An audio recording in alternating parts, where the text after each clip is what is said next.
Olá, boa tarde a todos. Esperar aqui o pessoal começar a entrar. Humberto Adame já entrou. Pode pedir aí, Humberto, para eu te adicionar. Na hora que você entra, aparece um link e você pede para eu te aceitar, tá bom? Boa tarde, gente. Meu nome é Cecília, eu sou procuradora do trabalho, do Ministério Público do Trabalho, atuo em Araguaína, no Tocantins. E sou associada ao MP Transforma, que é o MP Transformador, que é um MP crítico, que busca a análise da atuação do Ministério Público, de todos, é formado por procuradores e promotores de todos os ramos do Ministério Público, e busca fazer uma análise crítica de como que está a atuação do Ministério Público e qual é o verdadeiro objetivo do Ministério Público de acordo com a Constituição de 1988. E hoje a gente vai receber o querido Humberto Adame. Estou só esperando ele entrar, ele pedir para ser adicionado. Ele já entrou, eu estou só esperando ele me pedir para entrar. Eu vou convidar ele aqui. Está sendo adicionado já. Enquanto ele está entrando, eu vou ler aqui o currículo dele. Humberto Adame, ele é presidente da Comissão Nacional da Verdade da Escravidão Negra, do Conselho Federal da OAB. Já entrou lá, Humberto. Estou lendo aqui seu Tudo currículo, bem? rápido para as pessoas te conhecerem. Presidente da Comissão da Igualdade Racial do IAB, né, do Instituto de Advogados do Brasil, ex-presidente da Comissão Nacional da Verdade, Comissão Nacional da Igualdade Racial do Conselho Federal da Ordem dos Advogados do Brasil, graduado em Direito pela UNB, com mestrado em Direito pela Universidade do Estado do Rio de Janeiro. É advogado especialista em ações de enfrentamento ao racismo perante o STF, ações importantíssimas, diga-se de passagem. E foi nomeado também representante do Conselho Federal da OAB na CONATRAI, que é a Comissão Nacional de Erradicação do Trabalho Escravo do Ministério dos Direitos Humanos. Então, esse é Humberto, te apresentei agora para o pessoal aqui do MP Transforma. E a gente já pode começar a nossa live. Você pode se apresentar, cumprimentar as pessoas, antes de eu fazer a Bom, primeira pergunta. primeiro, estou ajeitando aqui, porque a gente tem que virar. Antes éramos só pessoas do direito, né?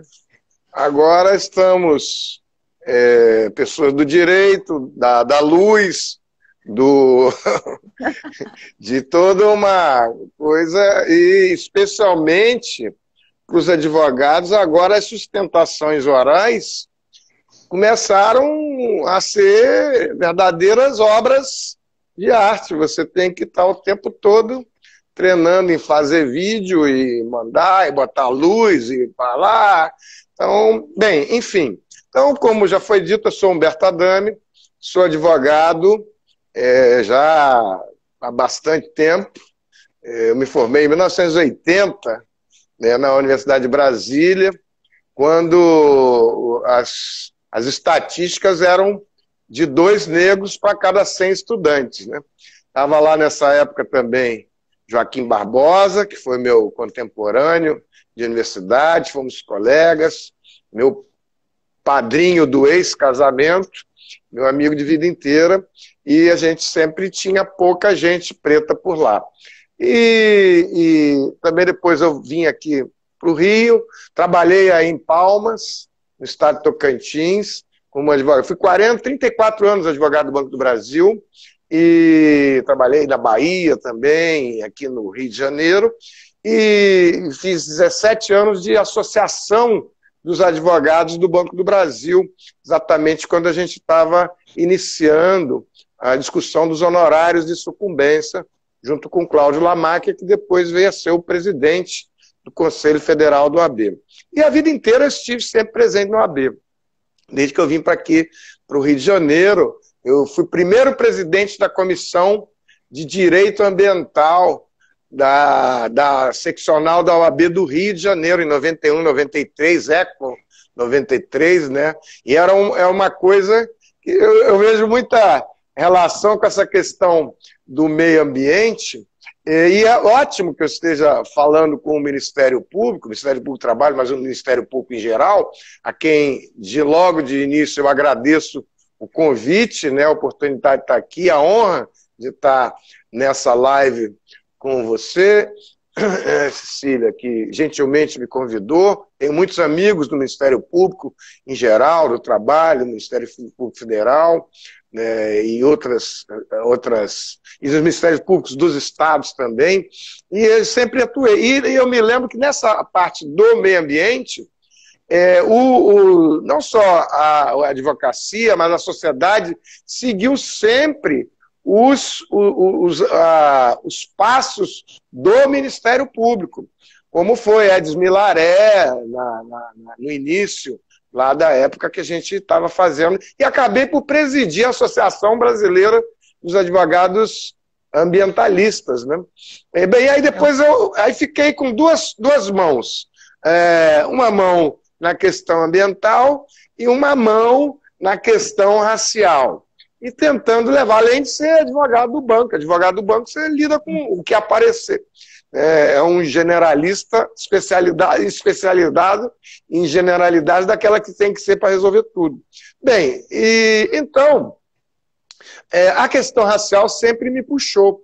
E aí puxou, a OAB, por incrível que pareça, jamais tinha tratado do tema racial nas suas conferências até o ano de 1999, quando aqui no Rio a gente conseguiu incluir um painel de discriminação racial com Herman Baeta, que tinha sido presidente, tanto do IAB quanto da OAB, e chegamos lá e dissemos, olha, mas a OAB se mete em tantas coisas, por que ela não se meteu ainda nesse assunto do negro, da discriminação racial? Aí fui eu, Carlos Alberto Medeiros, Ivani dos Santos, Babalaô e o finado advogado Sérgio Martins.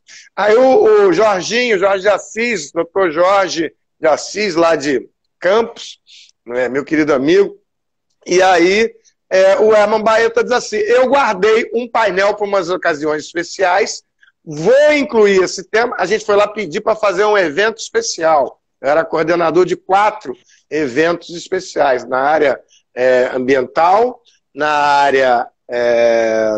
área dos sindicatos de advogados, que era da Federação Nacional dos Advogados, que, aliás, eu fiz muitas iniciativas com a Federação Nacional dos Advogados, inclusive a representação que foi ofertada quando a minha querida amiga Sandra Lia era procuradora-geral do Ministério do Trabalho. Ela faz parte do Ministério a Sandra Lia, a gente... Geral do Trabalho, mulher, né? A nossa única representante. Sandra Lia, eu cheguei lá com uma mala com 27 representações iguaizinhas para oferecer uma por cada estado. E isso é uma estratégia que eu venho usando desde aquela época. E não adianta você, por exemplo, oferecer uma representação em coisas coletivas para um procurador exclusivo, se aquele assunto vai para todo o país. Ele é o que agora chamam de racismo estrutural, racismo... eu sempre conto essa história mesmo, né? A Sandra Lia está aqui. Tem a foto da mala na mesa. Tem uma foto com 27 representações. Porque, por exemplo, se eu fizesse só para um procurador, ele ia ficar com a opinião pessoal do procurador. E eu digo que, como advogado, é muito difícil você atuar com essa questão da independência do Ministério Público, do membro do parquê, que vale acima de tudo, que ele não tem que dar satisfação a ninguém, só com a consciência, a Constituição e as leis. Tá bom, é ótimo para você ter isso como um poder estruturado da República essencial. Mas vai trabalhar com isso ou contra isso, né? E isso foi importante. Então, a Sandra Lia passou para todo mundo, né, todas as procuradorias regionais de trabalho, e cada um foi tocar era um inquérito envolvido com desigualdade racial do mercado de trabalho. Eu levei um ano para juntar todo o material para fazer a representação, e foi a Federação Nacional dos Advogados. E a questão, eu falava dos 4 eventos de 1999. O quarto evento, a discriminação racial, não tinha um consenso de entidades do movimento negro, que também são, vamos dizer, abre aspas, muito diversas. É ótimo ter diversidade, mas vai juntar para você fazer alguma coisa em conjunto. É uma confusão geral.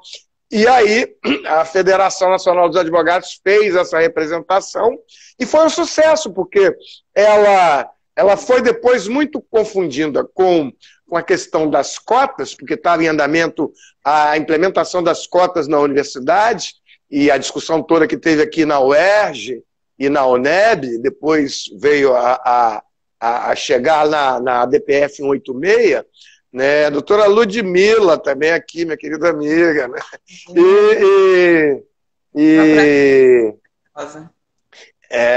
Parceiríssima também.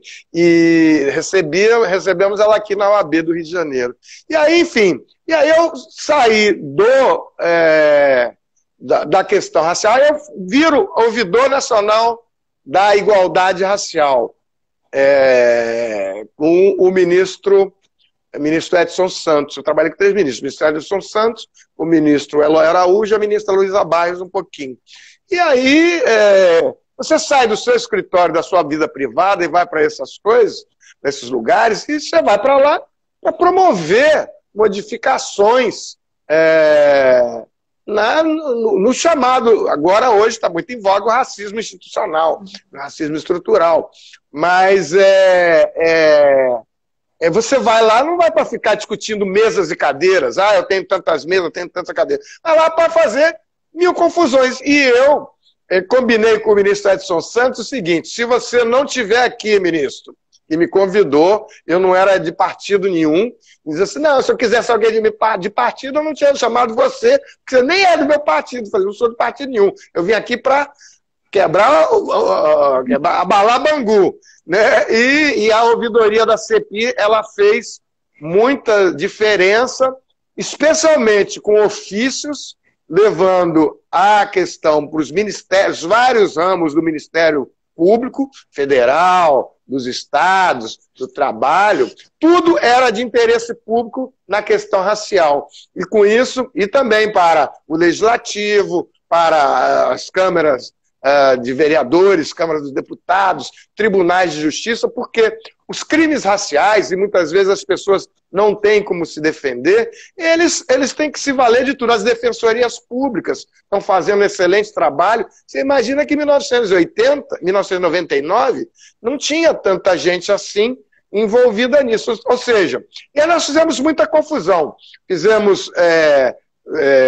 Levamos a questão no Supremo Tribunal Federal, do Monteiro Lobato, que também criou muito tumulto no Supremo Tribunal Federal, foi julgado agora. E o Supremo Tribunal Federal disse que não tem, que vai continuar assim. Fizemos a questão foi uma coisa que a Vânia Santana, que estava na ouvidoria da CPI, disse que mudou muito, que foram os inquéritos para que a Petrobras investigasse. Não era para fazer cota, era para ver por que tinha tão pouco preto nas fileiras da Petrobras. Porque os balanços sociais do meio ambiente, daqui acho que era do IBASE, eles tinham perguntinhas assim, e todo mundo voltado só para a área ambiental. Eu sempre via aquilo assim, e a gente passava por aquilo e não dava bola. Quantos pretos e pardos ou quantos negros existem na empresa, em cargo de gerência? Quantos negros existem no total de funcionários? Aquilo entrava no relatório do meio ambiente, todo mundo focado só no meio ambiente, ninguém literalmente dava bola para aquilo. Até o dia que nós fomos fazer a conta de quanto é que dava, do total de trabalhadores que tinham na Petrobras e o total de trabalhadores negros em cargo de gerência. E tinha menos de 4% do total de trabalhadores.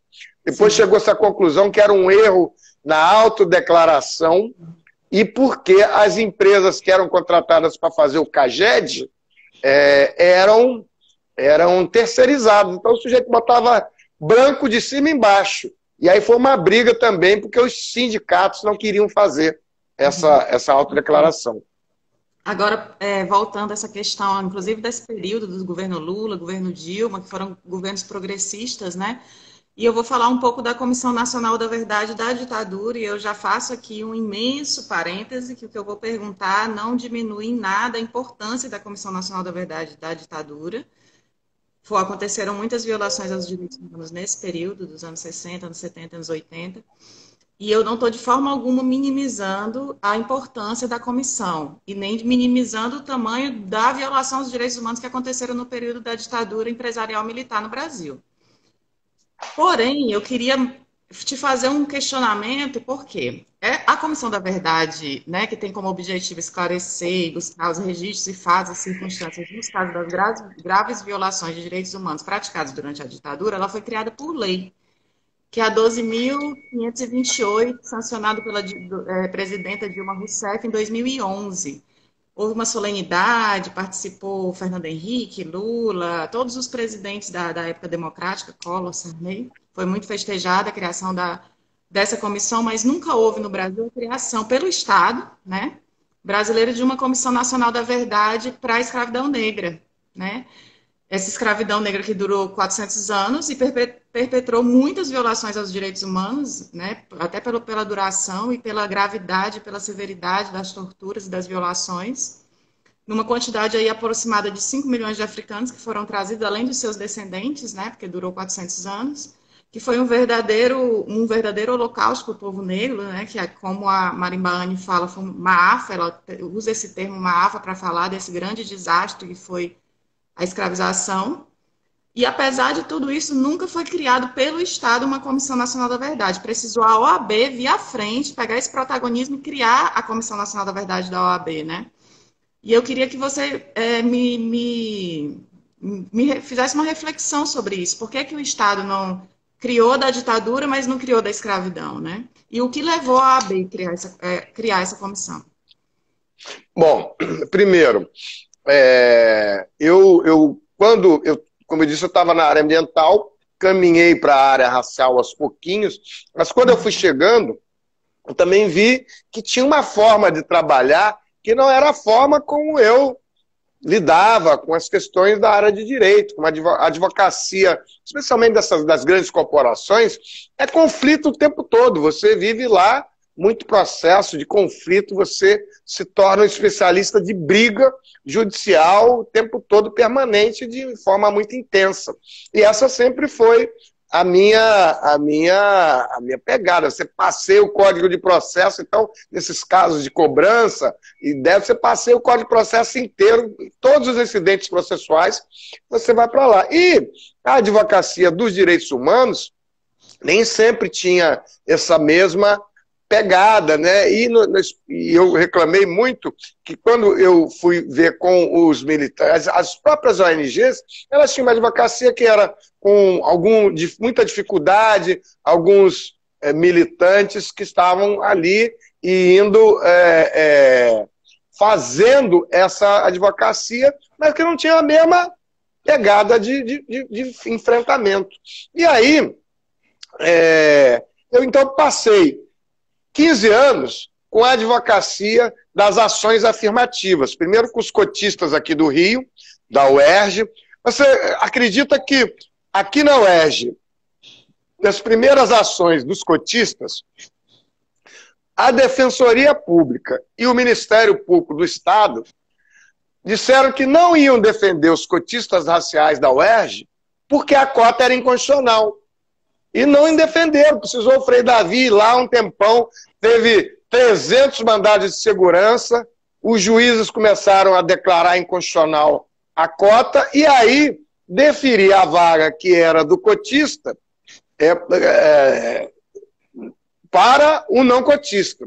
Então tinha os não cotistas, os cotistas e os da liminar.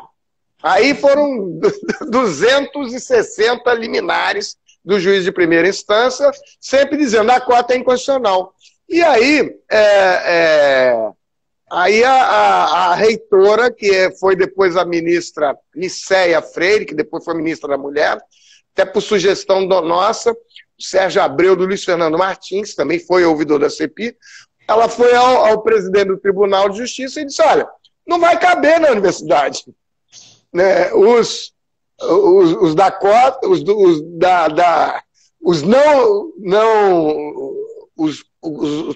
os que passaram sem serem cotistas e os da liminar. Não vai caber esse povo todo. Aí o presidente foi lá e caçou de uma vez só todas as 260 liminares.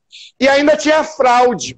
A fraude que o Frei Davi, inclusive, foi lá à universidade olhar, e você olhava lá, não via, não percebia nada. E uma intensa campanha de mídia contra as cotas. Eu chamo de quarteto do mal, que era o Peter Fry, Ivone Magui,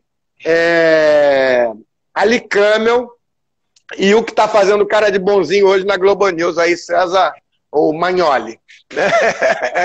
Mas esses iam estar um outro, José Roberto Pinto de Góes, que mandava todo mundo se declarar qualquer coisa, porque todo mundo era afrodescendente. Bem, aí passou esse tempo todo, nós fomos para a defesa das cotas nos tribunais, eu fui amigo da corte com IARA, Instituto de Advocacia Racial e Ambiental,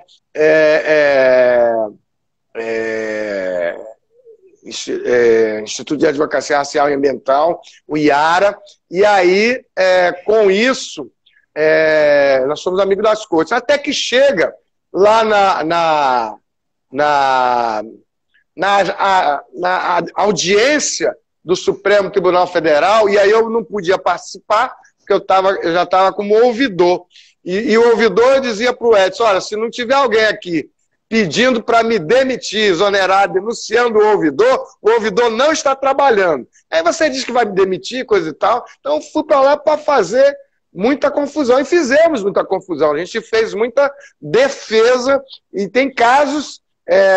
o que está acontecendo hoje, a gente vê na televisão, como viu esse fim de semana, do caso do racista de Valinhos, do caso do delegado agora, que foi chamado de macaco, sim, delegado Ricardo, que eu acabei aqui, lá em Brasília. Isso tudo sempre aconteceu e continua acontecendo. O que acontece agora é que está tendo mais exposição e que as pessoas não estão deixando para lá. Estão filmando. Fruto de uma social. E fruto de uma intensa divulgação dos direitos. Então, isso é sim um fato positivo. Às vezes a gente dá uma agonia assim, mas todos os racistas saíram? Não, eles sempre estiveram aí. O que acontece é que todo um grupo de pessoas que vem trabalhando nisso, especialmente do movimento negro há muito tempo, é o resultado disso. É o resultado das cotas das universidades, é o resultado do ProUni, aí sim do governo Lula, e é resultado de ação afirmativa de todos os lados. Agora, só que a OAB foi lá e disse assim, nós não temos posição na audiência da ADPF 86. Falei, como não tem posição? Era um conselheiro federal de Goiás, que era o representante. Não, eu vim aqui declarar que nós não somos nem contra a favor. Mas como não tem? Aí parou, juntamos lá. Falei, mas como vocês se metem em todos os assuntos do trabalho, da questão? E aí, não se metem, não querem se meter na questão de inclusão dos afrodescendentes. Juntei alguns advogados que estavam lá, o Dorival Vieira, Marcelo Dias, o Júlio Romário de Brasília, liguei para o presidente Ofi, que eu conhecia. Ofi, eu estou indignado, estou saindo aqui. Ivete Sacramento, primeira reitora negra do Brasil, foi reitora da UNEB, né, lá em Salvador, implementou aí, acho que 17 campos, todo o estado da Bahia, passando aí na sua live. Passou o Jorginho também, falou do Prudente, eu já vou falar do Prudente. E aí, então, bem, aí fez essa confusão toda, ele disse, não, calma, Dami, é porque aqui as coisas são decididas internamente no Conselho, no plenário do Conselho Federal. não é só eu, não. Vamos. Aí criou um procedimento interno, levou um ano, Luiz Viana e Silvia Cerqueira foram os relatores, e sempre com muito cuidado para ver se a OAB julgar contrário. Eu falei, é problema do Conselho Federal, ele que diga que não é favorável à inclusão dos afrodescendentes. O meu problema é criar confusão, o problema deles é resolver.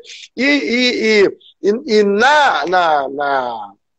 na ouvidoria da CPI, foi muito importante isso, porque nós fizemos muitas coisas. Bem, aí, só para chegar nisso tudo, que até depois, aí saí, vim para cá, voltei para a advocacia, né, voltei para o meu escritório, fizemos muitas ações, como uns mandados de segurança, que por omissão do presidente da República, ele tem um prazo para fazer, ele pode fazer a avocação, e ele não faz a avocação. Mas todo mundo, e aí eu quero citar o professor Antônio Gomes da Costa Neto, que fez a denúncia do racismo do livro Caçada de Pedrinho de Monteiro Lobato, quando eu era ouvidor, e depois virou um parceiro da vida inteira.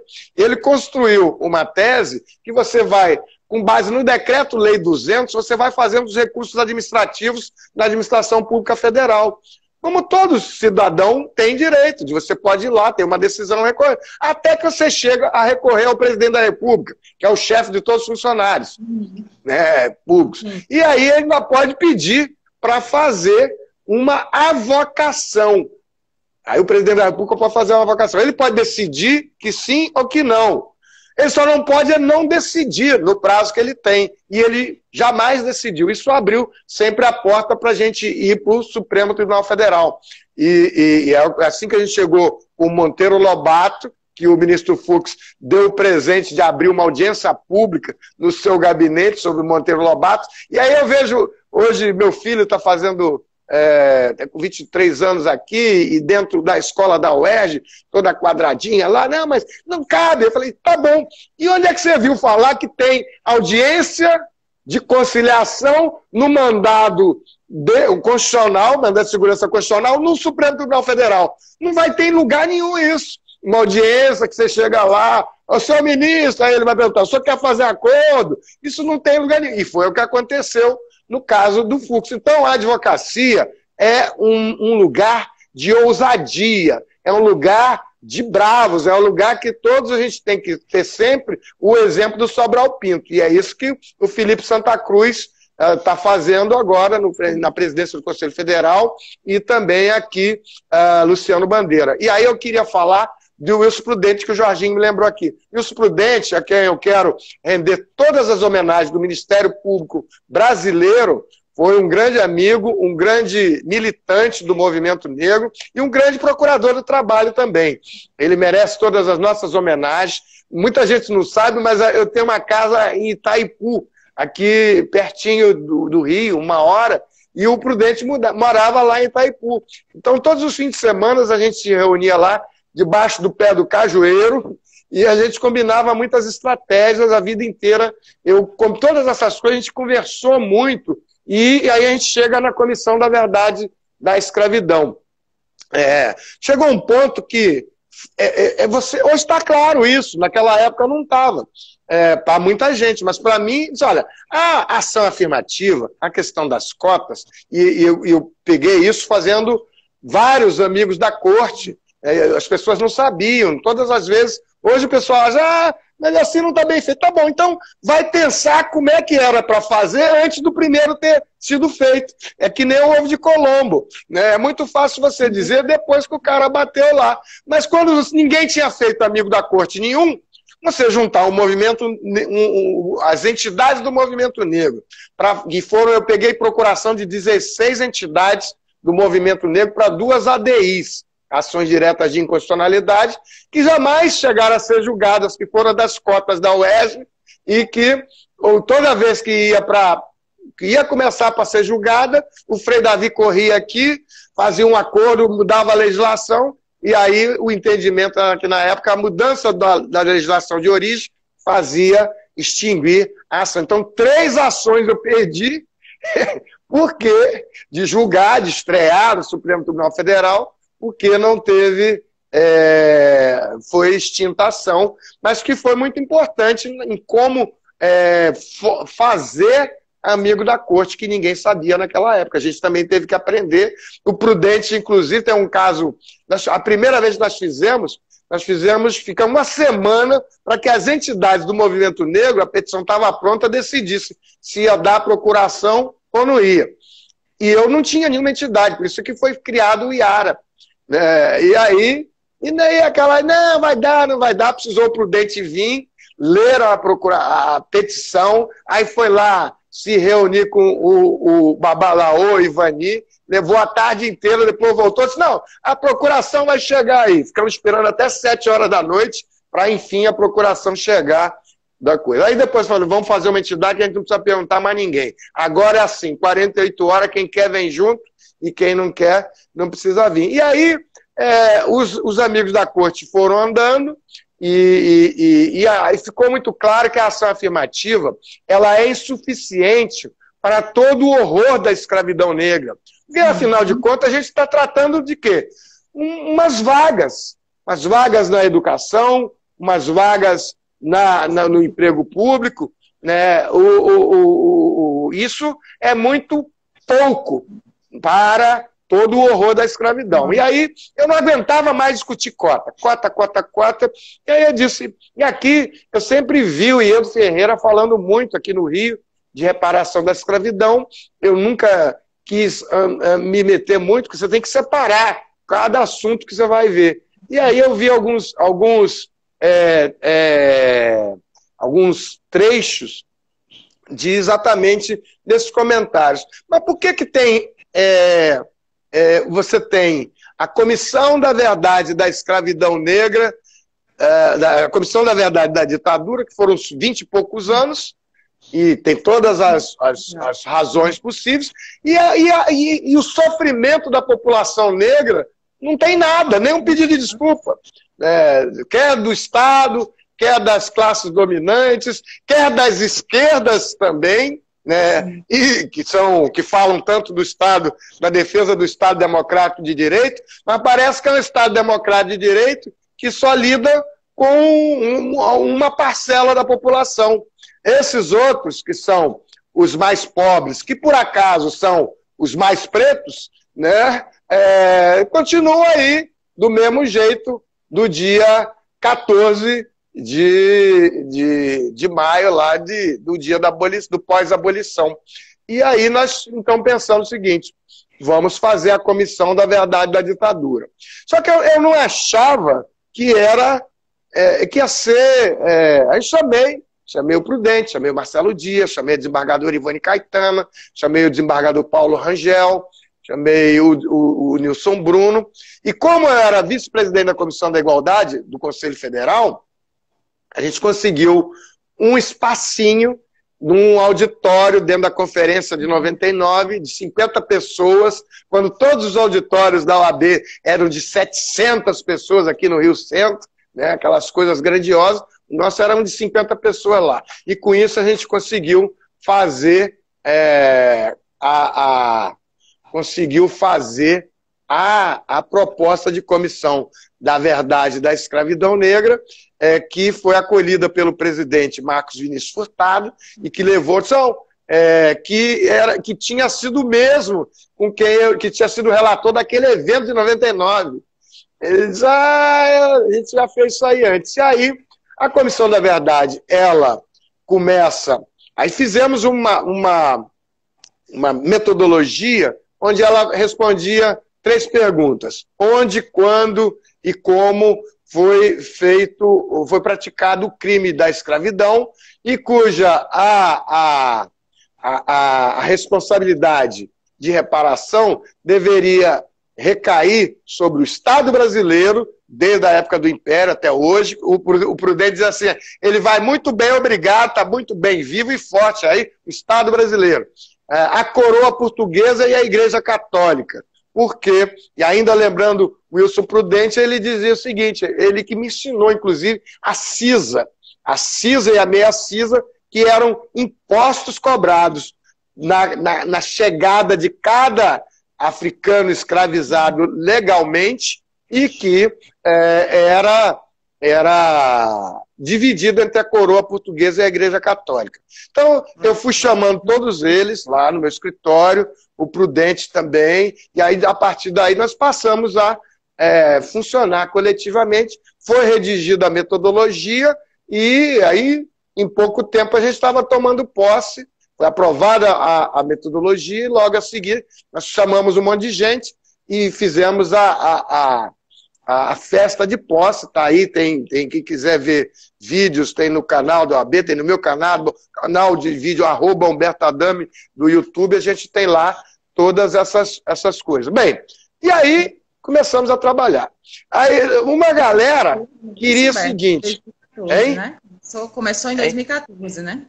2014, para começar, final de 2014 é aprovada, a gente começa em 2015, e já para apresentar um relatório parcial. Só Silvio que... Almeida fazia parte, não, Humberto? Silvio Almeida fez parte da primeira gestão, até achei esses dias aí um vídeo dele. Ele só fez parte da primeira gestão, e ele foi nomeado coordenador da Subcomissão de Meio Ambiente da OAB de São Paulo. Depois ela passou a ser comissão e foi nomeado o Simvaldo Barbosa, que está lá até hoje, junto com a falecida advogada Maria da Penha Guimarães, minha querida amiga também. E aí ela começou a espalhar. Bem, hoje eu estou há 3 gestões. 3 aqui. 3 gestões. Nós não conseguimos ainda, nem na OAB, colocar em todas as 27 estados. Então tem 18 comissões estaduais. A penúltima foi a do Maranhão, depois teve a do Amapá, e foi agora... Né? Foi pela quantidade. Pois é. Mas aí você tem que... Pois é, tem que indagar por que com um tema como esse, com tanto quilombo no Maranhão, só em 2020 é que a comissão se instala do Maranhão. E aí a OAB não tem assim, as pessoas, a Ivone era muito engraçada, mas aí os presidentes têm que fazer, mas o presidente da OAB você não dá ordem unida lá, tem que fazer, você tem que ir lá na sedução, no amor, olha, presidente, coisa e tal. Mas a OAB é essencialmente presidencial. E além disso, tem várias dificuldades. Por exemplo, Minas Gerais.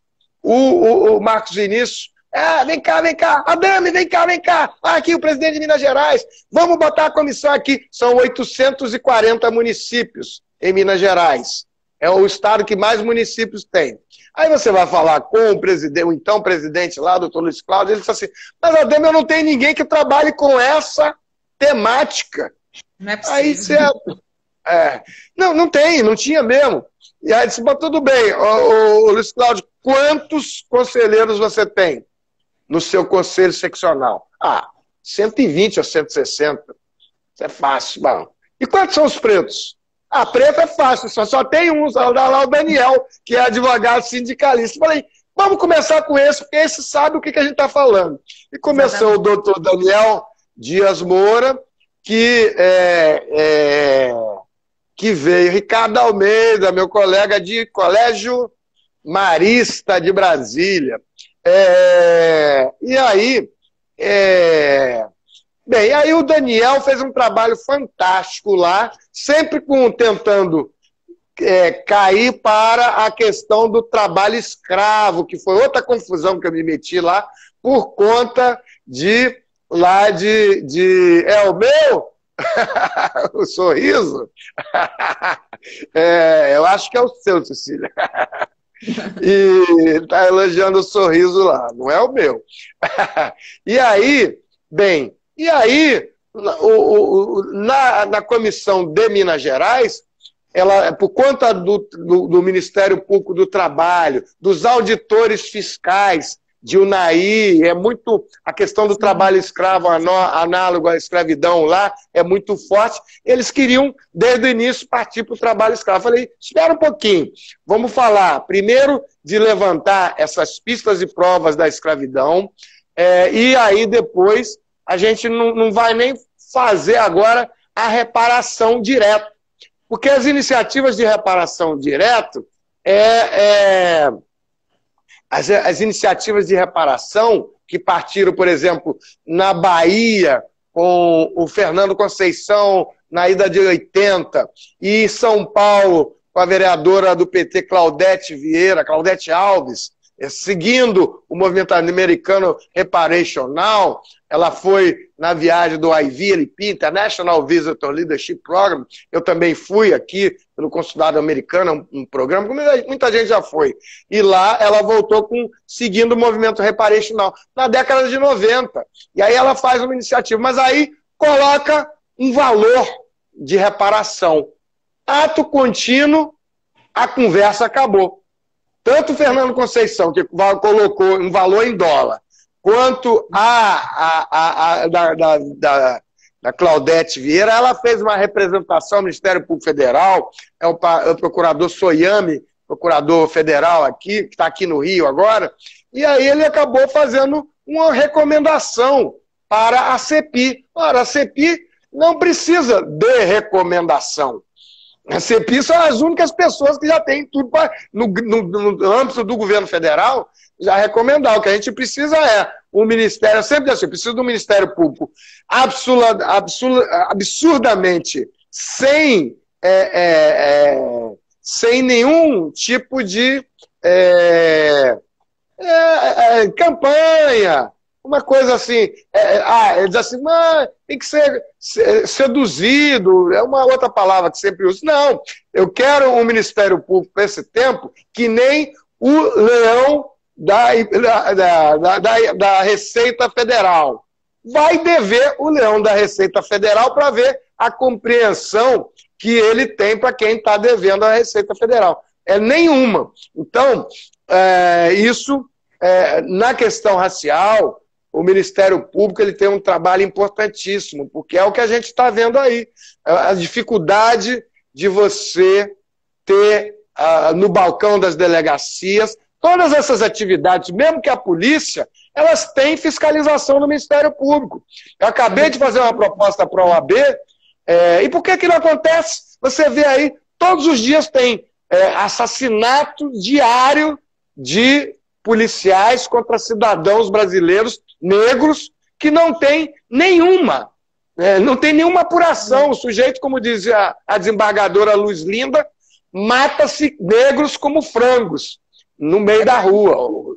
Te interrompendo um pouco, Adame, é para isso que existe o MP Transforma. A gente debate muito isso. Por que que o Ministério Público não atua na fiscalização da polícia? Então, o MP Transforma, ele entrou justamente para pegar, fazer essa crítica, porque o MP não está cumprindo totalmente as suas funções constitucionais. Essa é uma delas, uma das principais, que é a fiscalização da polícia. A gente sabe que não acontece, né? Então, a gente atua nesse sentido. E eu queria te perguntar, então, de 2014 para cá, são praticamente 6 anos, né, de comissão, para você fazer um balanço aí das ações, até para as pessoas conhecerem, porque tem muita gente de dentro do Ministério Público que não conhece a comissão. E eu sei que tem um balanço muito positivo nesses 6 anos.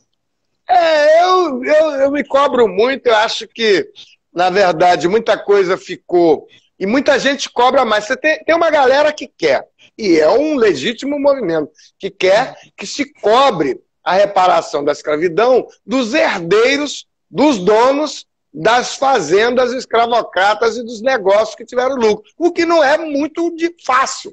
Né? E que também você não vai... Mas tudo bem, você pode manter lá. Aconteceu nos Estados Unidos, aqui você tem negócios aí que foram fundados na base escravocrata. Bem, só que quando vai para o dia a dia é uma coisa mais difícil.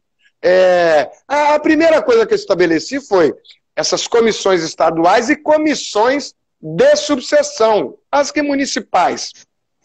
E isso tem sido o melhor dos resultados, porque as comissões estão trabalhando na reparação local. Elas têm trazido mais fácil. Advogados novos. Eu cito sempre a de São João do Meriti, e tem lá o ilustre advogado Evandro Aleluia, que depois que a gente fez a comissão lá, disse, mas qual é o feedback aqui que mudou? Me mudou muita coisa. Agora, eu virei presidente de comissão, eu entrei no sistema OAB e a gente ganhou um espaço interno lá. Antes era só um bando de advogados para lá e para cá, e eles acoplaram. E aí é o que eu digo, o que é diferente o que a gente pensou inicialmente de um grande fundo, né, que deixamos para depois, e cada vez mais eu vejo deixar para depois. Porque olha, no meio dessa confusão, se eu falo lá, eu quero um fundo para tratar da reparação, o que vai acontecer? Peraí, depois, não vai chegar nunca, porque você está pandemia, 50 bilhões, auxílio emergencial, o Paulo Guedes, onde é que você vai arranjar o dinheiro da reparação? Vai acabar a conversa no minuto seguinte. Então, eu tenho proposto fazer várias pequenas reparações locais, e quando a gente for ver, ela vai estar muito grande. Mas isso é só uma proposta minha pessoal. A proposta inicial era fazer relatórios parciais, mas nesse meio tempo, a gente teve lá o impeachment da presidente Dilma. Então, todos os integrantes que eram ligados ao Partido dos Trabalhadores bateram as portas da comissão, foram embora e disseram, golpista, né? Fora Temer, e largaram para lá. Aí eu virei para o Frei Davi, virei para o doutor Ademir Silva, que é o presidente da comissão da OAB de Campinas, também entrou comigo, há 3 gestões lá.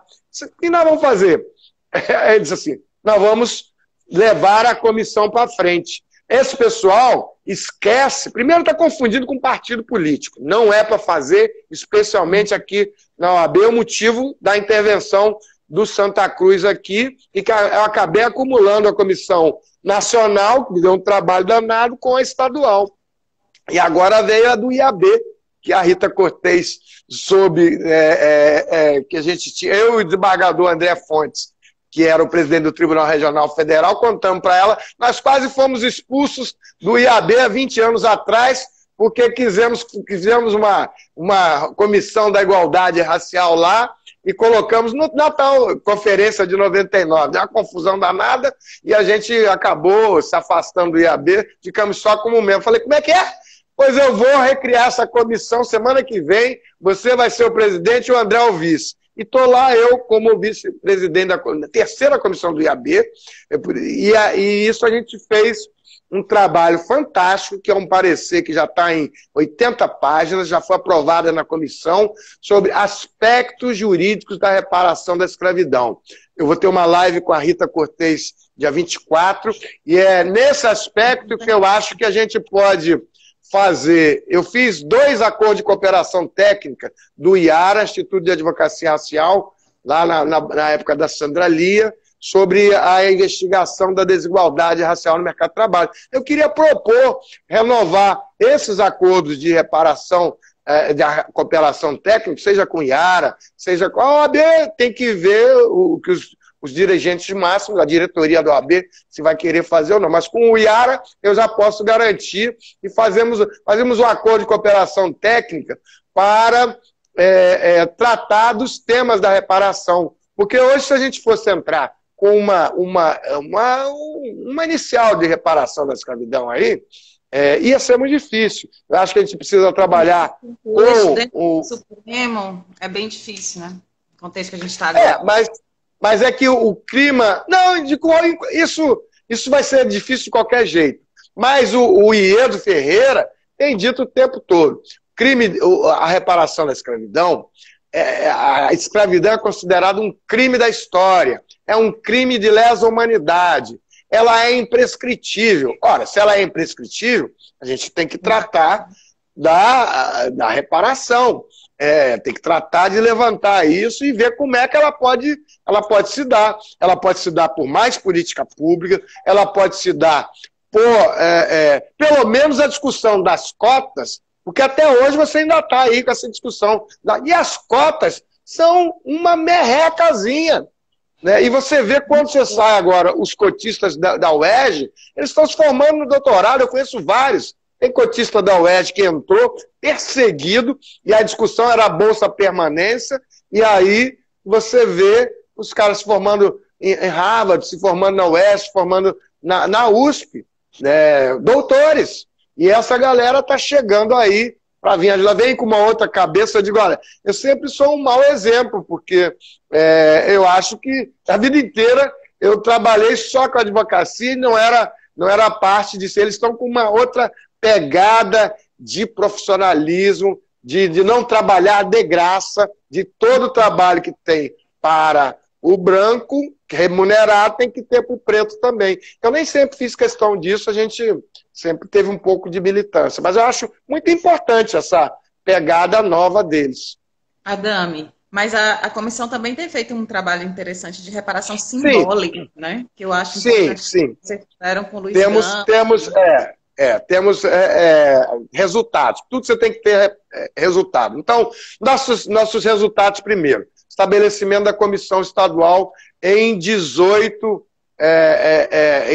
seccionais. Aí, uma vai, volta mesmo, umas tem voo de galinha. Conforme o presidente local, isso anda mais. Mas nos municípios, isso tem sido muito importante formar os núcleos aqui. Eu falei outro dia com vários locais em Minas Gerais, você tem em São Paulo, gente produzindo e trabalhando com isso lá. E surgindo muitos lugares. Primeiro, a questão dos 3.900 pares de orelha, que é uma coisa de Minas Gerais lá. Quem quiser procura no YouTube aí, o caso das 3.900 pares de orelhas, que é um pesquisador mineiro, que é o atual relator da Comissão de Minas Gerais, que descobriu, através do recibo, que foram pagos 83 quilos de ouro a um bandeirante. Eu não sei se é o Borba Gato. E ele teve que provar que ele tinha assassinado todos os quilombolas, que nem eram chamados de quilombolas na época. E aí ele tem um mapazinho e ele mostrou os 3.900 pares de orelhas de pessoas assassinadas. Em qual lugar da história do Brasil você tem isso? Em lugar nenhum. Ele já fez um mapa, tem um mapa lá, tem um vídeo lá, é o Tarcísio José Martins. E isso não aparece em lugar nenhum. Eu sempre digo assim, e se fossem judeus? Parava o mundo. Tinha um museu para fazer ajusta reconhecimento. A outra coisa é Esperança Garcia, com a professora Maria Sueli Rodrigues, quando presidente da Comissão da Verdade da Escravidão Negra da OAB do Piauí. O presidente Santa Cruz citou no seu discurso de abertura lá a Maria Sueli e a Esperança Garcia. Só não disse que ela fez isso com a Comissão da Verdade da Escravidão Negra do Piauí e hoje ela é a secretária nacional. Eu até sugiro que vocês façam uma live com ela aqui, eu forneço os contatos, que ela acha que só funciona a justiça de transição da África do Sul, que esse direito que está aqui não vai resolver isso. E tem que ter o perdão. Mas eu não posso chegar para o movimento negro e desconhecer essas experiências, como do Fernando Conceição, experiências brasileiras, outras mais. Então, imagina, você vai só falar da África do Sul, eu já apanho tanto, né? Enfim, eu acho. E o caso do Luiz Gama. O Luiz Gama, o Marcos Vinícius Furtado chamou para entregar uma placa reconhecendo o Luiz Gama como herói. E hoje eu recebi aqui o último livro da professora Lígia Ferreira. Eu também sugiro Lições de Resistência, artigos de Luiz Gama na imprensa de São Paulo e Rio de Janeiro. Outra pessoa que eu sugiro que vocês também chamem para uma live, Lígia Ferreira, que entregou os textos delas por minha sugestão para o Del Garcês, que... Travou, Adame.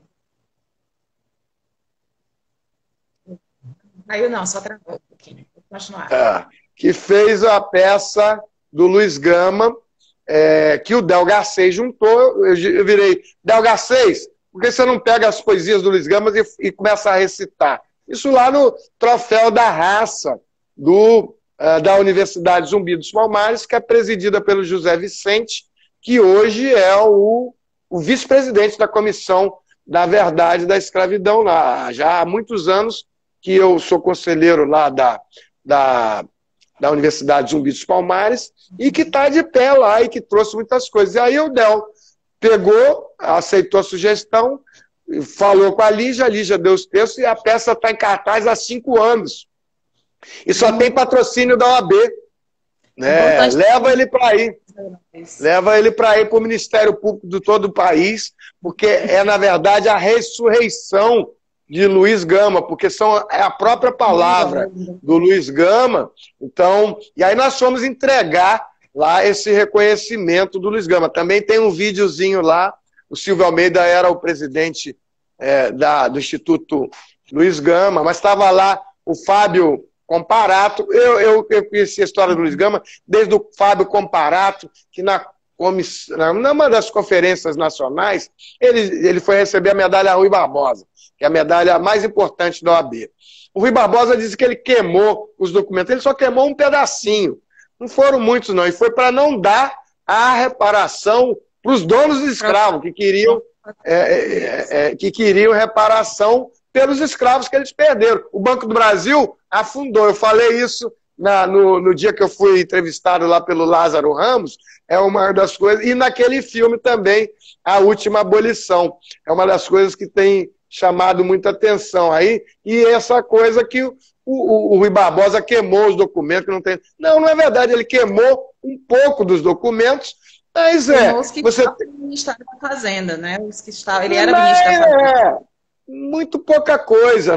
Aqui tem a casa de Rui Barbosa, eu tive lá, e tem muito. E não é isso que vai. Você tem até hoje fórum jogando fora documentos da escravidão. Nós tivemos em Barra Mansa outro dia aqui, no ano passado, estive lá com a desembargadora Ivone Caetano, montando uma comissão da OAB em Barra Mansa, Volta Redonda, Valença, são cidades aqui do sul do Rio de Janeiro, onde tem a história do Manuel Congo e da Mariana Crioula. E o Manuel Congo é o segundo herói negro do estado do Rio de Janeiro, por lei, e tem um memorial em Vassouras, é feriado em Mendes, e vai ser... e foi enforcado por uma insurreição em Pati do Alferes. Nós descobrimos esse livro. Cadê o livro? Não está aqui. O livro da OAB, não está aqui agora, de 80, que foi produzido pelo Duboc Pinot, e em 80, que é analisando o processo de decapitação do Manuel Congo. Aí fizemos agora um consórcio de subseções e que vão levar, com o aprendizado do caso da Esperança Garcia, vai levar para a Conferência Nacional da OAB exatamente o caso do Manuel Congo, e Manuel Congo vai para a Conferência Nacional da OAB e também a desembargadora ficou lá de levar com a Diretoria da Igualdade Racial a Mariana Crioula. Mas tem muito, em cada município tem um herói negro, né? E o que eu gosto muito de falar é esse livro aqui, ó, que já nasceu esgotado, Quilombolas. Deixa eu ver aqui, que foi feito na parceria com...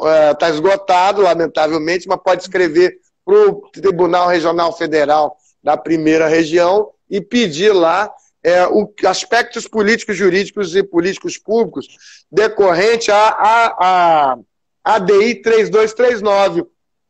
A ADI 3239 levou 15 anos sendo julgado. Eu fui amigo da Corte Cunhara, um monte de gente foi. E aí, ela mudou o que até agora? Nada.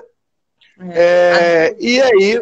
Deve estar no último minuto, pelo que eu estou contando. Pois é, eu queria que você já... Pois essa questão do... Aí, momento. A questão dos quilombolas. Dos quilombolas. Quilombolas é importantíssimo. As 5 mil quilombolas, 5 mil comunidades quilombolas já reconhecidas pela Palmares. E o Ministério Público, por favor, ajude a tirar o presidente subjúdice da Palmares. Nós não tivemos ainda nenhuma iniciativa, aquele cidadão não pode ficar lá. Ele está subjúdice lá e uma fiscalização diária dos atos administrativos da Palmares. Ele está querendo apagar a história. Isso aí é uma boa mensagem para terminar para o Ministério Público, para que fique atento, né? Porque ele está não só um péssimo gestor, como está querendo apagar a nossa história. Eu acho que tinha que ter assim, leitura diária dos atos de gestão da Fundação Palmares.